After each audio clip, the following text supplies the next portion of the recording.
number is 210-67910. My name is Judge Kletter. With me are administrative law judges Mike Lee and Eddie Lamb.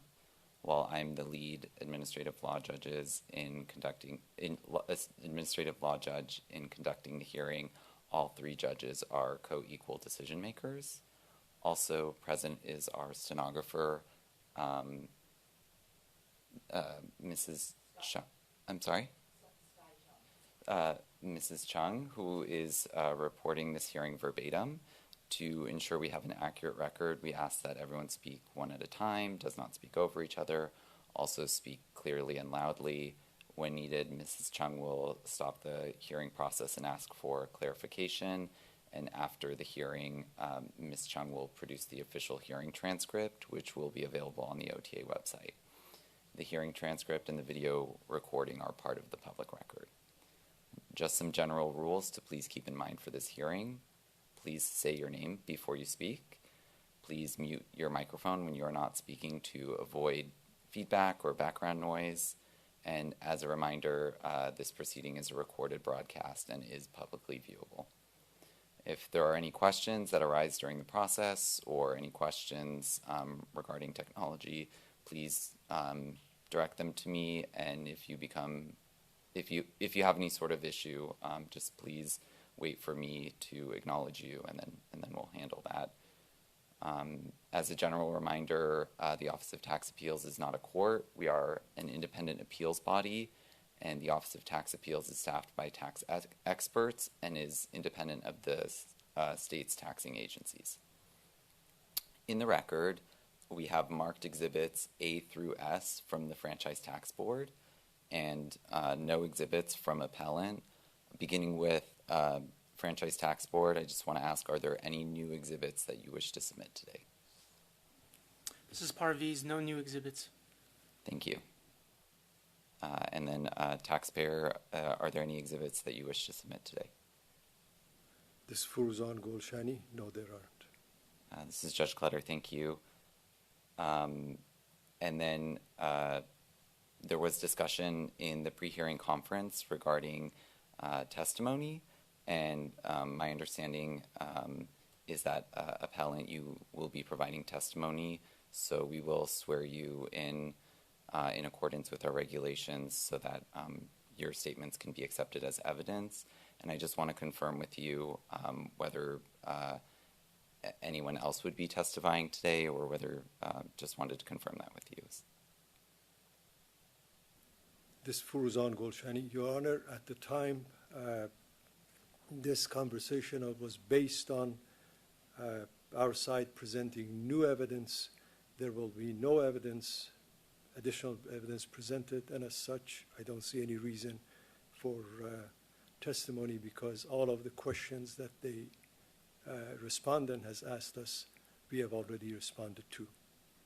This is Judge Kletter. Thank you for that explanation. So we'll proceed with the parties' presentations, and then as just a general reminder, I'll move the testimony into the appellant's presentation. So there's 20 minutes for the appellant's presentation.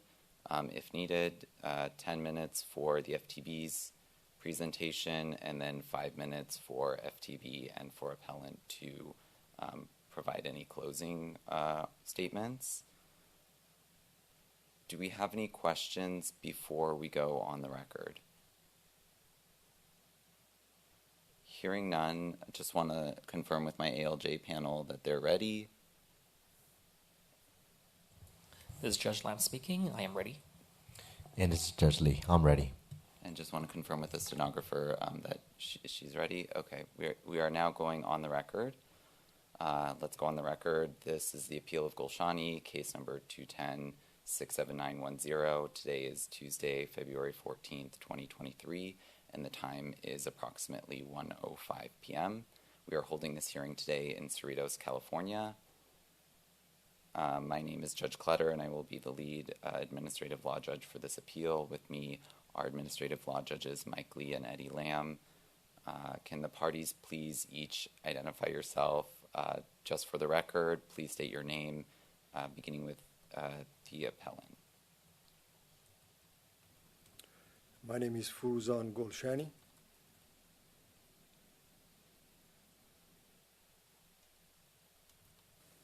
My name is Golshani. Good afternoon, judges. My name is Parviz Iranpour. With me is David Hunter, and we'll be representing the Franchise Tax Board. This is Judge Kletter. Thank you. So the issue today is whether appellant has shown error in FTB's proposed assessment of additional taxes for the 2015, 2016, and 2017 tax years. With respect to the evidentiary record, FTB has provided exhibits A through S. Appellant did not object to the admissibility of these exhibits. Therefore, these exhibits are entered into the record. Appellant has not provided any exhibits, no additional exhibits were presented today. Mr. Golshani, you'll have 20 minutes for your presentation, so please begin when you're ready. Thank you. Thank you. This is Golshani. Esteemed panel of judges, counsels representing the FTB, and others present here for these proceedings. Thank you for your time and effort. I present this brief statement on behalf of the appellant, Furuzan Golshani, that'd be me, and my wife, and his wife, Mrs. Rezvan Golshani, who is accompanying him for this hearing. As a preface, I would like to extend my sincere thanks for the service that you're providing to the public. Like you, I'm proud of my participation in civic duties as a commissioner on the Los Angeles County Aviation Commission. I hope, unlike me, who is being paid $25 per month for this honorary service, you're compensated for the true value of your important service. At the time of pre-hearing meeting dated January 19, 2023, the appellant was not certain whether there might be any additional documents that should be presented to the court. After further review, I'm pleased to inform you that beyond what was presented already, there will be no additional documents. As such, hopefully these proceedings should be considerably shorter, specifically because I intend to keep this statement to a minimum. In this presentation, I intend to impart one simple message, which is the case before you is about basic human rights. Yes, FTP lawyers have been keen to pigeonhole the appellant into some narrowly defined minutiae of tax codes without any consideration for what is universally considered to be a basic human right, and then point out all of the laws that are shattered because of deviations from the minutiae code that they have found to be applicable. This presentation will attempt to show that the line of reasoning pursued by FTP violate the United States Bill of Rights, and more specifically, all of the subsequent laws that safeguard the right to decent housing. Here is the background for the statement. Following President Franklin Roosevelt's declaration in 1944 State of Union address that every citizen has the right to a decent home, in 1948, the United States signed the Universal Declaration of Human Rights, UDHR, recognizing adequate housing as a component of the human right to an adequate standard of living. Furthermore, the right to adequate housing was codified into a binding treaty law by the International Covenant on Economic, Social, and Cultural Rights, ICESCR, in 1966. As we all know, at the present time, our state of California is at the forefront of making provisions so that this important social justice principle can be implemented more fairly, universally, and without any prejudice. Another point that I would like to emphasize is that the appellant never had a choice to be in this position and were forced, this appellants, never had the choice to be in this position and were forced into a situation that was entirely beyond their control. It is important to note that as honest taxpayers, they tried at all times to adhere to all applicable laws and all codes of ethics. And therefore, this case is not a got-you case. Until the time of this audit, their tax returns were prepared by H&R Block, for which they faced their friends' ridicule that, quote, "You might be better off financially if IRS itself did your taxes," a reference to the fact that H&R Block is highly conservative in preparing their clients' tax returns. Allow me to begin by introducing the appellants. Mrs. Golshani is and has always been a homemaker since she and her husband emigrated to the U.S. in 1984. Dr. Golshani has been a civil servant engaged in university education as an academic professional. He started as an assistant professor in 1984 and ascended through the ranks of associate and full professor and subsequently as a department chair and a college dean. During the entire time, as a state employee, his taxes were deducted automatically from his monthly paychecks. In fact, it is important to point out that with the exception of 1 or 2 years, during nearly 4 decades, the appellants actually overpaid their federal and state withholdings and, of course, had to be repaid the overage of tax payments after filing.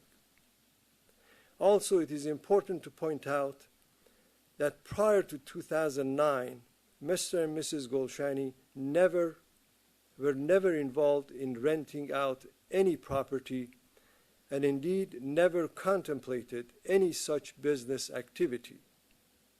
Simply stated, other than minor consulting income which were reported on 1099 forms, the entire family income was reported on W-2 forms and was taxed before a penny was paid to Mr. and Mrs. Golshani.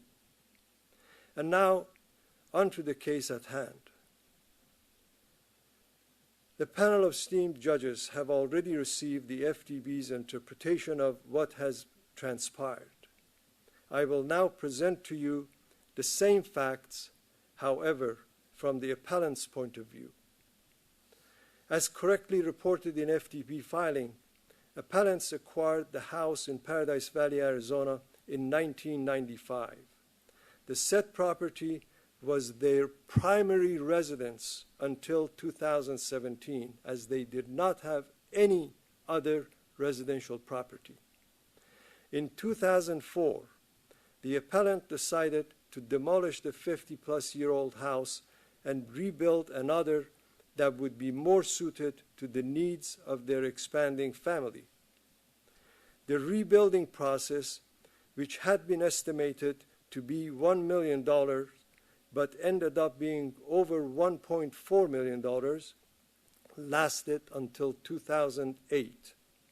However, in 2007, Dr. Golshani was offered the position of college dean at California State University, Long Beach, and he accepted the position.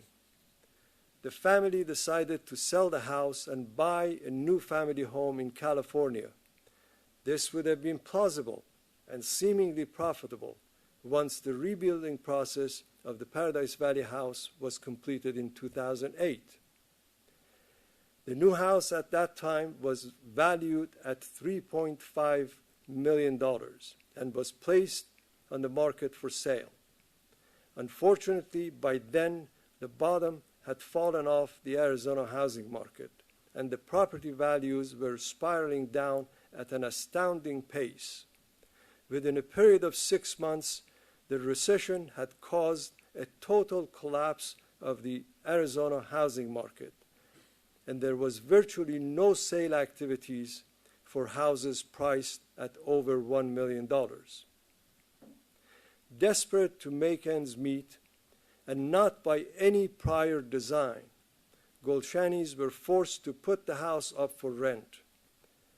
And after nearly 1 year, a tenant was found. FTB uses such terms as passive investor or landlord to refer to the appellant, whereas this was never an investment and they were simply distressed, frantic, and desperate landlords. Nothing more, and never ever active or passive investors. Ironically, during the entire time when there existed a tenant for that house, the mortgage was higher than the rent by a margin of 30% at the beginning and around 10% in the final years. As such, it is not surprising that the appellant is flabbergasted to have been assessed capital gains tax when in reality they were perpetually short by as much as $3,500 per month or $42,000 per year. Where did these losses go? They were poorer because of the so-called investment, and yet they are being forced to pay even more tax. The appellant repeatedly made efforts to sell the house at a price that was close to what they had paid for it.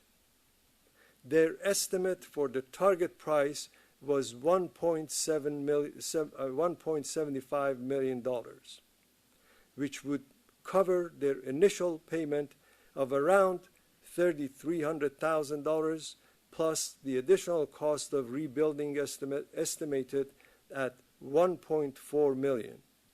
It took nearly 10 agonizing years for the market to bounce back to a level that made such a selling price possible. Eventually, the house was sold in December of 2017 for $1.72 million, which after the deduction of nearly $110,000 for commission and closing costs resulted in a sheer loss of nearly $150,000. Yet there is another relevant point here. Although the appellant had presented clear accounting of how $1.4 million loan and the additional out-of-pocket investments were used in building the new house, FTB, at their own will, decided to disallow a significant portion of the submitted expenses, even though anyone who has built or rebuilt a house knows that there are numerous unexpected and inevitable expenses, mostly for permanent fixtures, that the builder does not provide. So, let's sum up what happened between 2008 and 2017. The appellants paid an annual amount in the range of approximately $12,000 in the latter years and $42,000 in earlier years to subsidize the rental, and sold the property at a loss of approximately $150,000, and yet appellants are being assessed capital gains tax. Where is the logic? Where is common sense? Where is justice? They are the victims of the recession of 2008, but unlike so many others who were bailed out by the government, which ironically funds the bailouts by means of tax dollars collected from taxpayers such as the appellant, that's the appellants, are being penalized. Why, one might ask? Because the civil servant on solely W-2 income, because as a civil servant on solely W-2 income, none of the loopholes were available to them. I'm referring to the loopholes that are used by those who claim to make billions of dollars every year but pay $750 of tax. As completely inexperienced homeowners who were forced to put up their home for rent, the appellants were unaware of the like-kind exchange and its formal requirements. Their tax preparers, H&R Block, never forewarned them of this necessity. Just as the transaction went through, the appellants were informed of the requirements by one of the real estate agents. As honest taxpayers who did not wish to be outside the legal requirements, they attempted and successfully executed all of the requirements for like-kind exchange except the use of an intermediary, which couldn't be implemented a posteriori when they purchased their home in California. As a corollary, they put the California house up for rent, albeit unsuccessfully, for 6 months before moving into the house. FDB points out that this is not acceptable, even though the spirit of law was fully implemented. The appellants accept this rigorous application of law since they understand that ignorance of law is not an adequate justification. However, they regret the rigidity that is imposed upon them because the only difference is the lack of an intermediary and paperwork, and nothing else. Mr. Golshani, just sorry to interrupt, wanted to let you know that there's 5 minutes remaining in your presentation. Thank you. I think I'll wrap it up. There is another shocking point here, one that would outrage any U.S. taxpayer. Between 2020 and 2022, Dr. Golshani made multiple attempts to negotiate a settlement with FTB.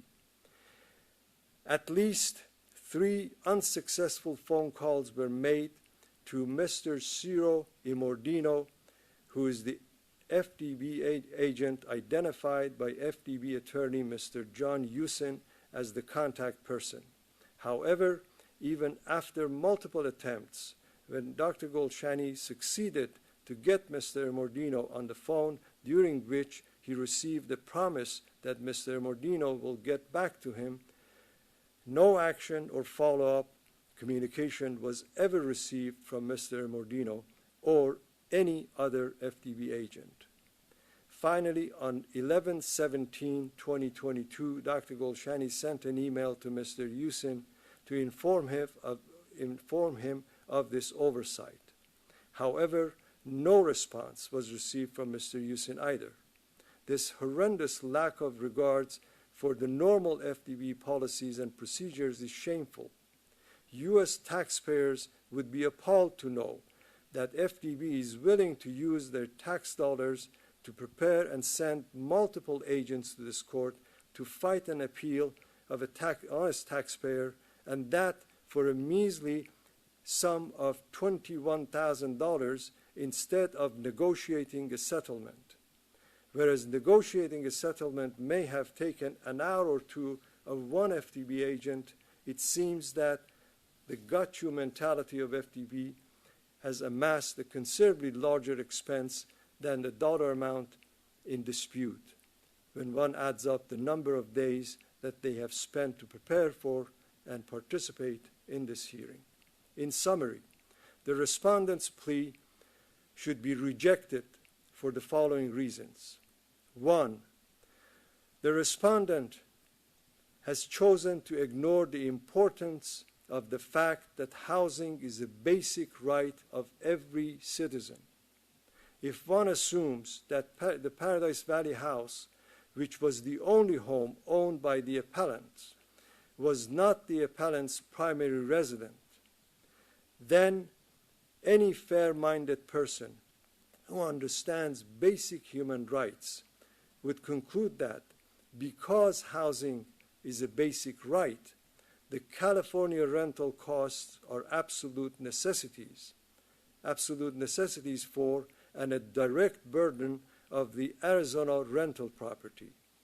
Contrary to mischaracterization of FDB, This is not a household cost issue. This is a basic human right issue. Number two, the respondent has failed to show that the Paradise Valley house was not the primary resident of the appellants.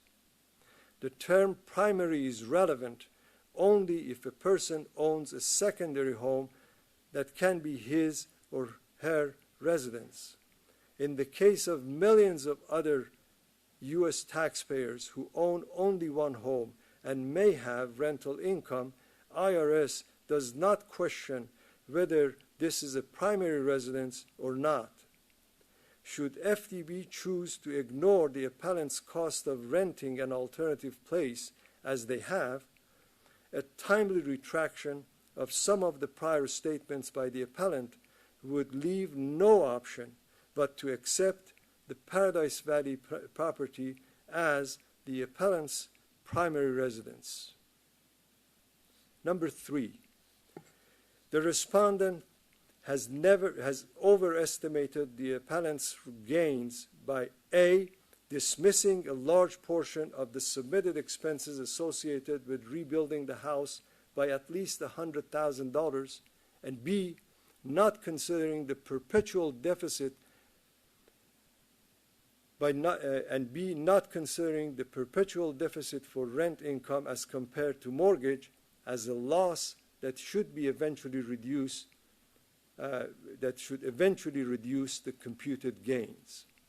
Number four, the respondent failed to engage in a good faith effort to negotiate a fair settlement for the disputed amount. This seemingly arrogant violation of appellant's rights has deprived him from settling the case amicably and potentially has burdened the U.S. and California taxpayers with tens of thousands of dollars that could have been saved by crafting a settlement prior to these hearings. 5. In 2020, Dr. Golshani lost his job as dean, and his salary of around $263,000 was reduced to $139,000. This involuntary reduction of income by nearly one-half has devastated the appellant's finances, and as such, they will not be able to pay the monies that the government is pressuring them to pay. I hope the esteemed judges will consider the humanity of the situation. None of the matters surrounding this case would have been relevant if it weren't for the 2008 recession. The appellant did not choose to be a landlord. They intended to simply sell one house and buy another. However, the circumstances caused by recession forced them to rent the property at a perpetual loss. When so many others foreclosed and filed bankruptcy, meaning they paid no taxes, the appellant made it work out somehow, some way. Month after month, they subsidized the deficit rental income by their hard-earned civil servant salary and chose not to seek foreclosure and bankruptcy, which, as you well know, would have further exacerbated the ongoing recession. Because they are simple, honest taxpayers who earned their income via state paychecks, they did not contemplate finding the loopholes that so many others, correctly or incorrectly, pursued so that they would pay no taxes. This is a travesty. It's a travesty for the appellants to be penalized for their adherence to the basic principles for honesty. On behalf of the Golshani family, I thank you for your time and consideration. This is Judge Clatter. Thank you for your presentation, Mr. Golshani. I'd like to turn it over to FTB. Mr. Ranpour, are you ready to begin your presentation? Please begin. And just a note, I'm so sorry. Earlier, in terms of the time, you'll have 20 minutes for your presentation, 20 minutes and 20 minutes. Thank you. Good afternoon, judges. This is a two-issue appeal spanning 3 taxable years. The first issue, concerning tax years 2015 and 2016, is whether FTB was correct to suspend appellant's passive activity losses after discovering he did not have the passive income in those years to take those losses. The second issue, concerning tax year 2017, is whether appellant owed tax upon the 2017 sale of his Arizona rental property. Appellant Forozan Golshani was a California resident during the taxable years at issue. Prior to moving to California in 2008 to start a new job, appellant lived in Arizona in a property he owned. After moving to California in 2008, appellant kept the Arizona rental property and began renting it from 2009 until it was sold in 2017. For both tax years 2015 and 2016, appellant claimed nearly $59,000 in rental losses. FTB did not disallow the rental losses, but merely suspended them to tax year 2017, as appellant did not have sufficient passive income in those years to take the losses and had improperly applied them against his W-2 wages.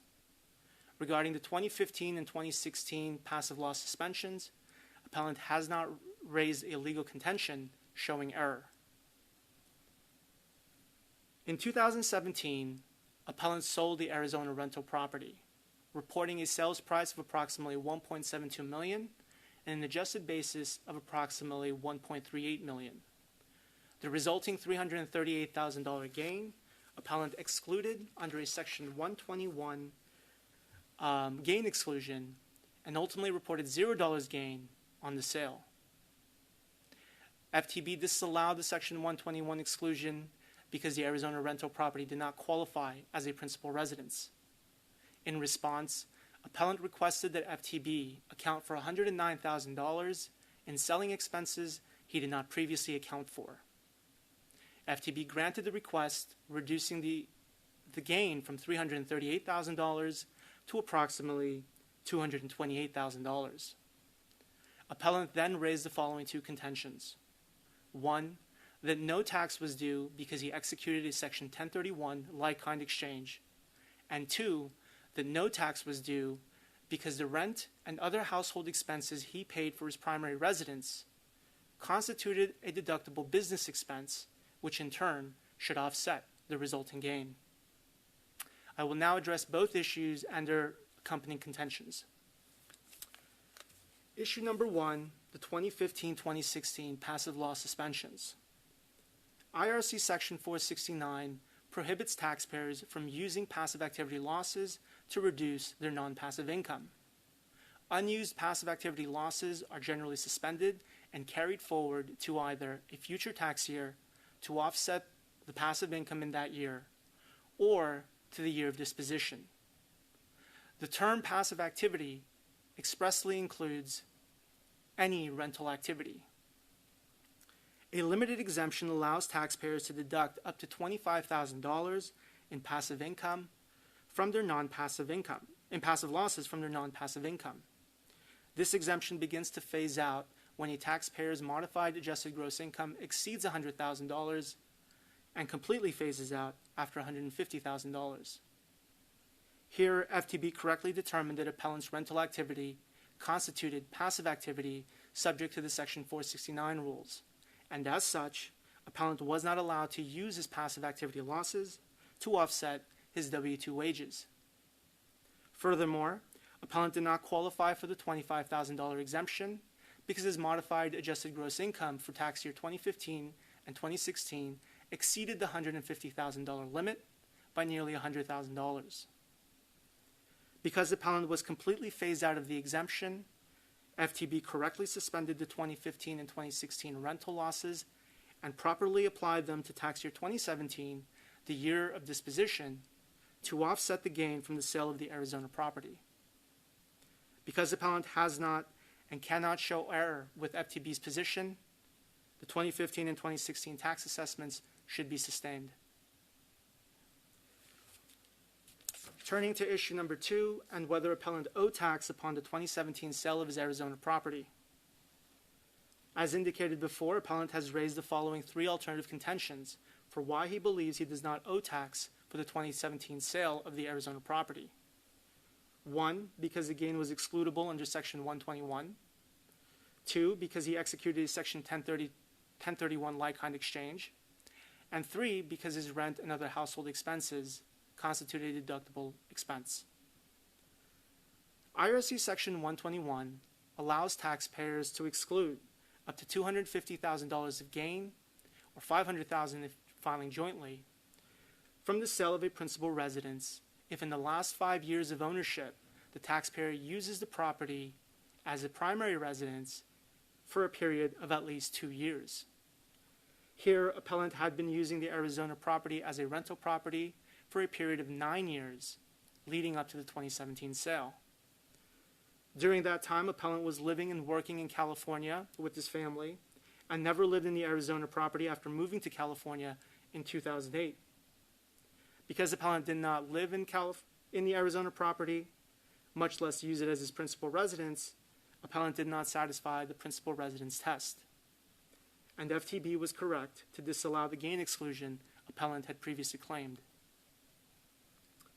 Next, appellant argued he had executed a Section 1031 like-kind exchange. However, appellant failed to meet almost every requirement.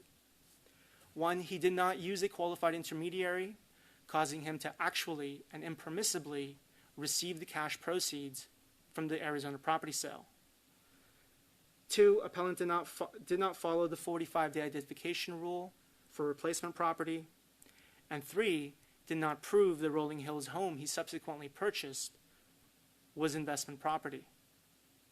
Failing any one of these requirements would have caused the exchange to fail. Here, appellant failed 3.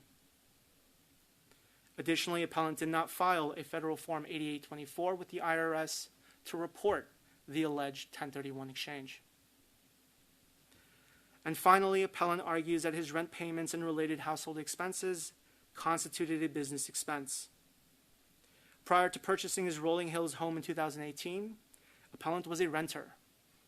Appellant argues the rent he paid his landlord to house himself and family and other household expenses constituted a business expense because he had to vacate the Arizona property in order to rent it. First, appellant has repeatedly conceded that he moved to California in 2008 to start a new job, not to make the Arizona property available for rent as he is now alleging. Even if he had, however, IRC Section 262 denies deductions for personal household expenses. Treasury regs specify that rent, among others, is a personal household expense. The number of properties that a taxpayer owns and offers for rent, and the reasons why a taxpayer pays rent for a personal residence are irrelevant. Personal household expenses cannot be deducted. The applicable laws, without a doubt, refute his argument on appeal. The only instance that allows a taxpayer to deduct rental payments or similar expenses from a personal residence occurs when a taxpayer uses part of their personal residence as a place of business. Here, no portion of appellant's California residence was ever exclusively used in a trade or business, so that a portion of the rental payments were made for a business purpose. Because appellant's 3 contentions seeking to exclude gain under Section 121, Section 1031, and Section 261 all fail, FTB correctly determined that appellant owed tax upon the 2017 sale of his Arizona rental property. Accordingly, the 2017 tax assessment should also be sustained. This concludes FTB's presentation. I'm happy to answer any questions the panel may have. This is Judge Clatter. Thank you, Mr. Iranpour.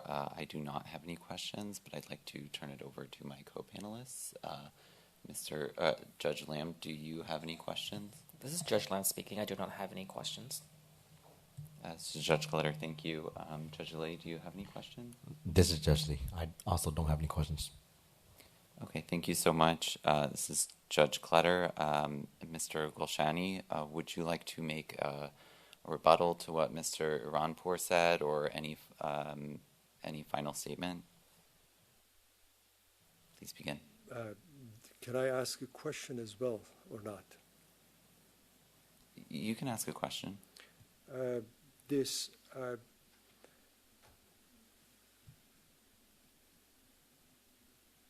combination of rent and other household expenses that is constantly referred to, there is no other household expenses that is in discussion here. It's only the rent expenses caused by us being forced to leave the house in Arizona and nothing else. So I just want to make sure that it is clear that we never made any such presentation to FDB, and other than rent, there was nothing that we wanted to be considered for basically reducing our tax burden. It was only rent that we were paying. And the other statement I want to make is that the interactions I've had with FDB, they have asked questions and I've provided them with responses.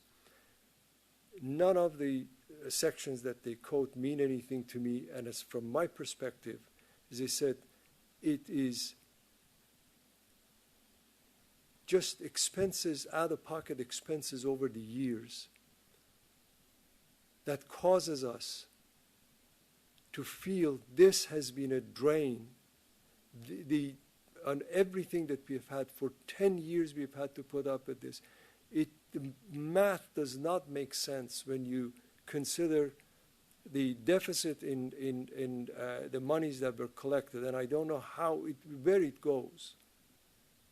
I do not know where the actual out-of-pocket money from the salary going to cover the expenses in so-called investment property. How come at the end of the transaction, these do not show up? Because in my calculations, we are way, way under on money received versus what we paid out to maintain this house and sell it eventually. This is what I want to say. The closing statement, again, we believe that the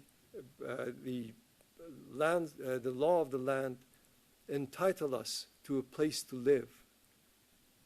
If FDB says, well, okay, you're a landlord, you're renting that property, the other side of it is, where do we live? What do we do? When it's the right of every citizen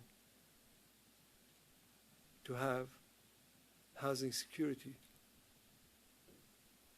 How's that?